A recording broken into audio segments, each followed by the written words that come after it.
আমি প্রেসিডেন্ট ট্রাম্পের সাথে কথা বলার জন্য উন্মুখ। স্পষ্ট করে বলতে গেলে আমরা যুক্তরাষ্ট্রকে সম্মান করি, আমরা প্রেসিডেন্ট ট্রাম্পকে সম্মান করি।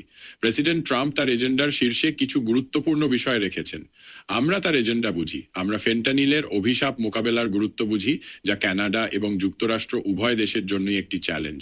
এবং আমি বলবো যে সাম্প্রতিক সপ্তাহগুলো নেওয়া হয়েছে এবং চোতো সঙ্গে সপ্তাহগুলো নেওয়া হয়েছে। সঙ্গের করব না যা নদীনাকে সম্পান নেওয়া বোঝো। সঙ্গের করবো তো তা বাচ্ছি। তার মানে আমরা অসাধারণ অগ্রগতি করছি। আমি বিশেষ করে ফেন্টানিলের বিরুদ্ধে কথা বলবো। আমরা আমেরিকান শ্রমিক এবং আমেরিকান চাকরির উপর প্রেসিডেন্ট ট্রাম্পের গুরুত্ব বুঝি।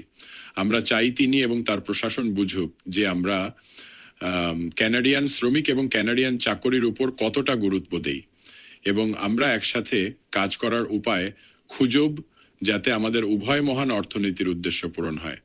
ঠিক যেমন আমরা ফেন্টানিলের অপশন বি অছি।